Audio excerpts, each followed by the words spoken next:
J'étais un peu inquiet de ce qui pourrait arriver après avoir brisé la bouteille, justement.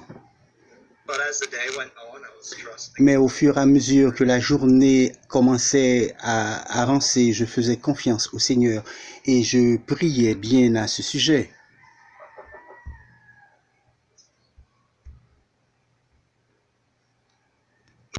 Puis Mackenson, le sorcier, le médecin, se présente ce soir-là et pour lui avoir demandé justement d'enlever le couvercle pendant la journée et de le remettre en place pendant la nuit. Il revient et il marche jusqu'au dernier des arbres de manguier. Et à peu près le couvercle, il l'a pris. Et quand il a vu que la bouteille n'y était pas, il a demandé « Où est la bouteille ?» Et il est en train de s'exprimer avec les gardiens, avec les soldats, et d'une manière arrogante, d'une manière très en colère. « Samuel, où est la bouteille ?»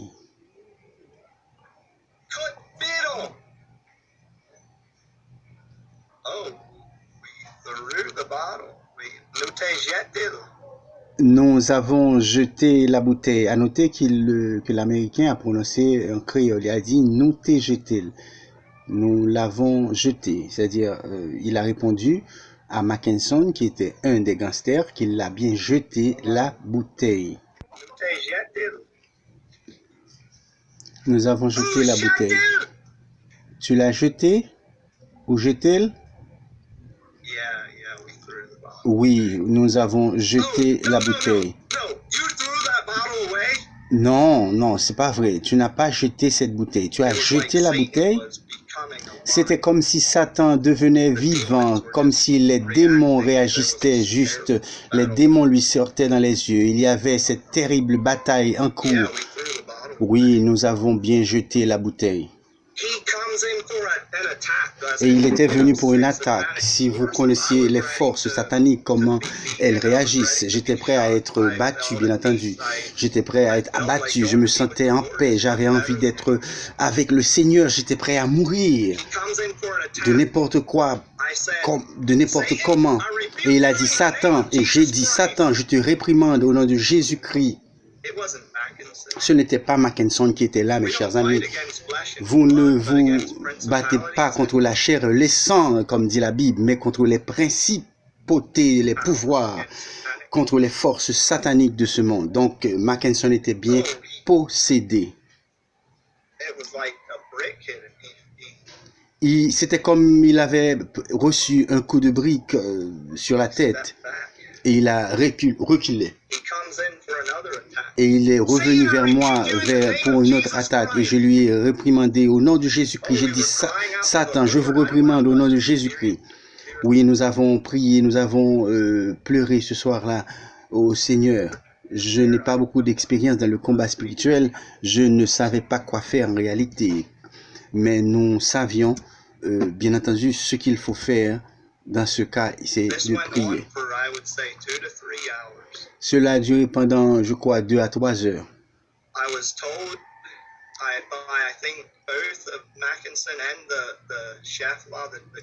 Je crois que à la fois Mackenson et Chef-là, un autre qui était là justement pour nous servir, le chef du camp, et il nous battrait sans s'arrêter. Il nous dit, je vais vous battre jusqu'à ce que vous nous disiez où est la bouteille, jusqu'à ce qu'ils reçoivent cette bouteille. Où est-ce que nous avions jeté la bouteille? Ils ont essayé de chercher, de regarder dans le fond du trou. Ils sont allés là-bas et ils ont regardé. Je ne l'ai pas trouvé là-dedans. Ils ne l'ont pas trouvé. Ils m'ont dit qu'on va te battre sans s'arrêter jusqu'à ce qu'on trouve ça. Le chef du camp sort son pistolet et il a dit,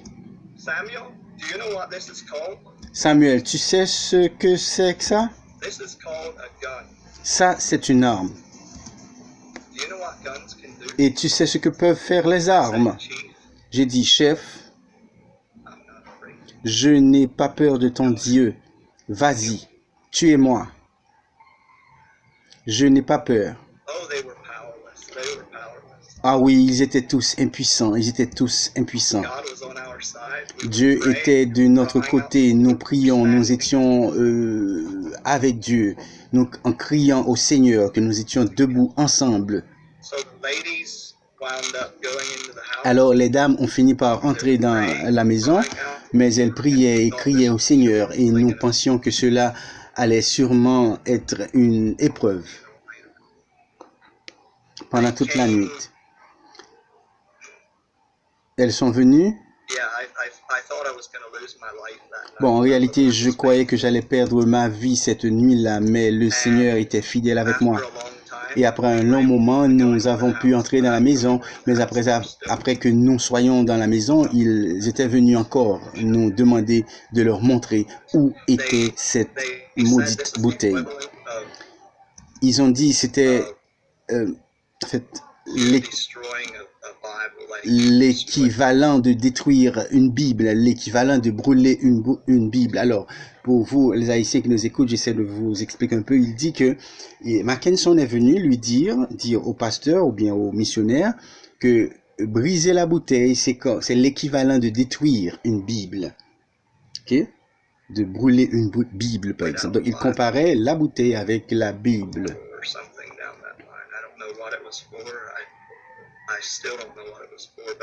Bon, jusqu'à présent, je ne sais pas ce... Alors, je continue. Jusqu'à présent, je ne sais pas ce qu'il voulait dire par là.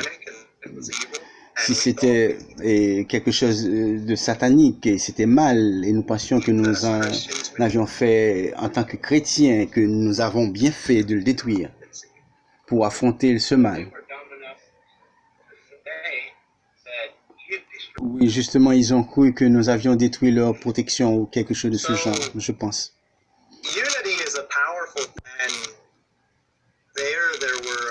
Et il y avait quelques captifs qu'ils ont amenés plus tard. Une nuit, ils les ont battus. Pendant ce temps, j'étais dans un état d'esprit terrible. Je voulais sortir de cet endroit. J'étais là, criant au Seigneur, et je n'avais tout simplement plus le pouvoir de témoigner ou de partager l'amour du Christ. J'étais sec, nous n'avions pas de Bible. Mais il faut dire en réalité que deux des captifs haïtiens avaient accepté Jésus-Christ.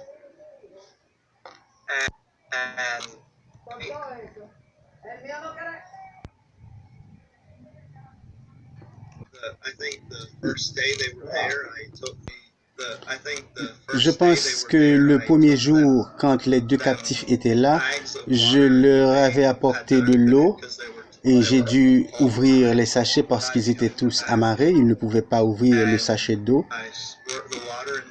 J'ai glissé l'eau dans leur bouche. Ils étaient très reconnaissants vers ça.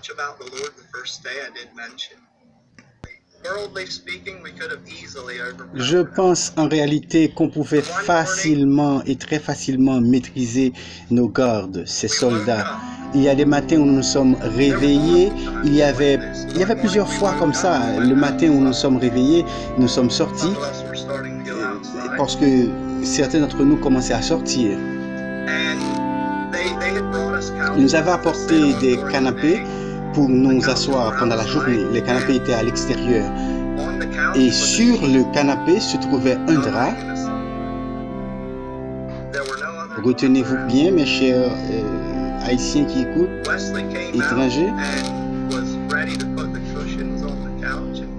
Il y avait ce canapé et sous le canapé, qu'est-ce qu'il y avait? Il y avait une arme. Vous ne le croyez pas.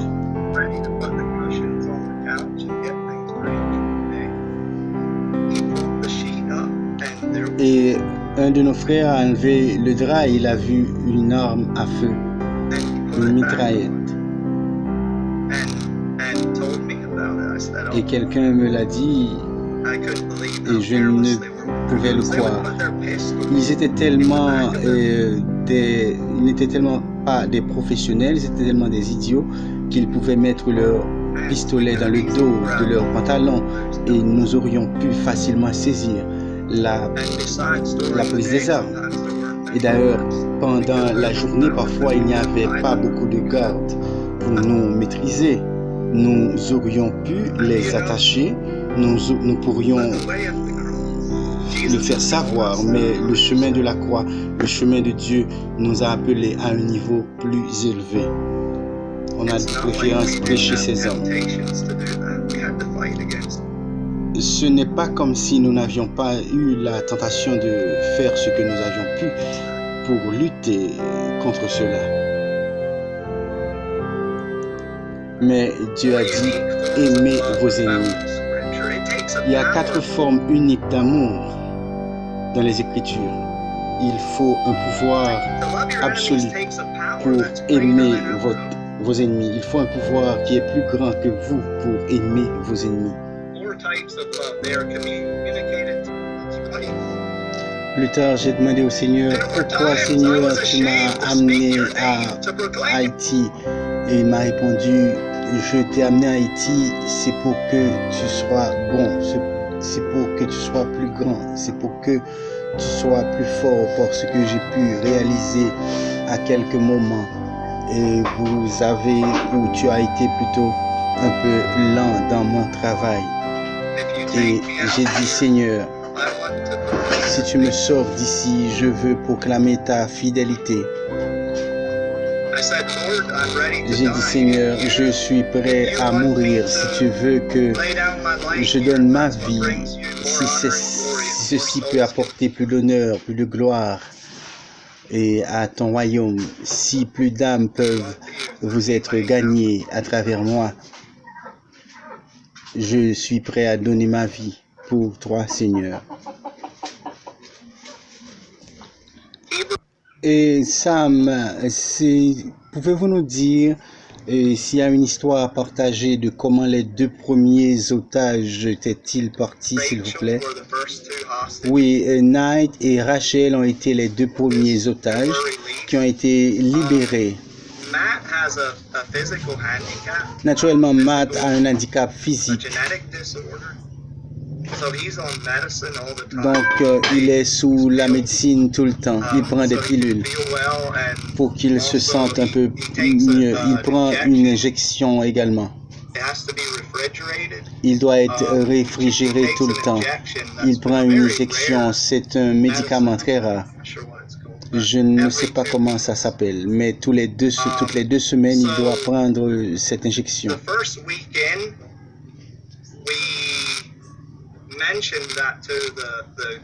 La première semaine, nous avons mentionné au chef de gang, c'est-à-dire Lamo Sanjou ou Wilson Joseph, et qui nous a amené que Matt est malade, il doit avoir cette injection. Nous leur avons dit que c'était très important à ce qu'il ait ces médicaments. J'ai essayé de le faire paraître aussi catégorique que possible. Et j'ai dit, écoute, il pourrait en mourir si vous ne le faites pas, si tu ne lui donnes pas ces médicaments. Tu sais, j'ai dit juste, relâchez-le. Tu sais donc. Donc, ils prévoyaient de les libérer cette première semaine déjà. Et ils sont venus la nuit et à choisir entre lui, mais j'ai dit, et moi, j'ai dit, tu sais,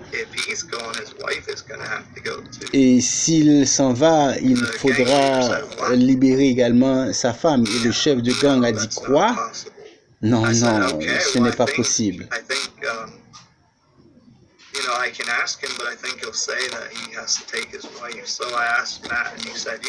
Et j'ai demandé à Matt et également il a dit non, je ne pars pas sans ma femme.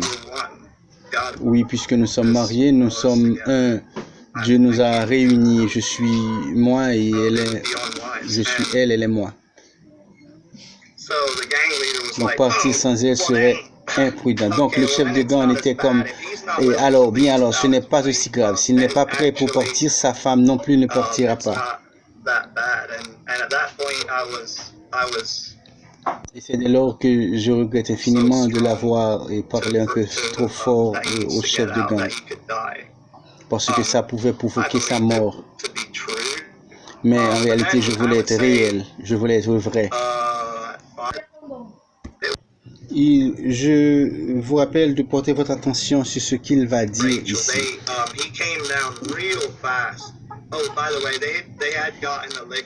Je ne sais pas comment, mais ils avaient obtenu la forme liquide de ces pilules, de ces médicaments, et ils ne l'ont apporté. Ils ne nous les ont apportés. Et nous étions capables de pouvoir donner ces médicaments à Matt.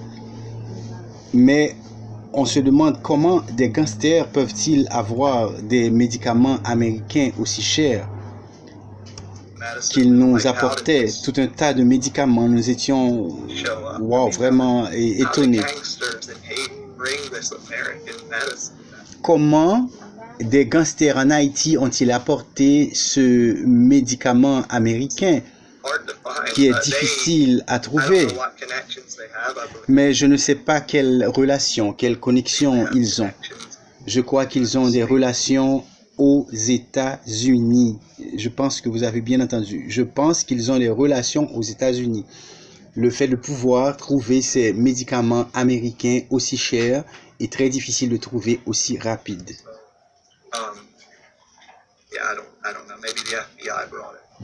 Et je ne sais pas, peut-être que le FBI l'a apporté.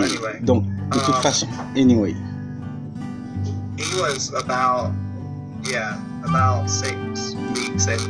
Donc, il était environ 6 semaines après, il est descendu très rapide, il est venu. Le chef de gang, lors de notre réunion de prière d'1 heure, qui aurait été fait en fait à midi parce que nous n'avions jamais changé les montres.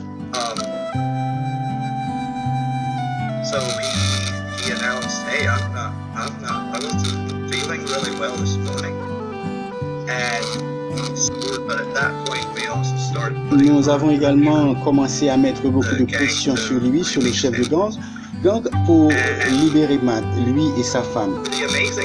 Et la chose étonnante est que lorsque nous avons prié Dieu a répondu à nos prières, et ceci à maintes reprises. Donc c'est comme ça ils ont sorti Matt et Rachel de là ce soir-là. C'est une longue histoire. Ils ont libéré finalement Matt et Rachel. Et c'est ainsi qu'ils ont libéré ces 2 premiers otages. Il semblait que le gang était passé à un niveau supérieur, à un niveau plus élevé que le chef de gang ou le chef des gangs qui ont d'abord choisi de nous kidnapper. Car le premier qui nous a kidnappés faisait partie de la politique haïtienne. J'espère que vous avez bien entendu, haïtien. Donc les premiers gangs qui ont kidnappé les 17 missionnaires fait partie de la politique haïtienne. Donc il devait passer un coup de téléphone à ce moment-là pour savoir s'il pouvait libérer Sheldon. Oui, ils ont été d'accord pour libérer Sheldon, mais il semble qu'il y avait un autre chef, le second chef, qui n'était pas tout à fait d'accord. Ils ont essayé d'arracher Sheldon du véhicule et les autres l'ont pris pour la remettre dans la voiture. C'était une expérience très terrible.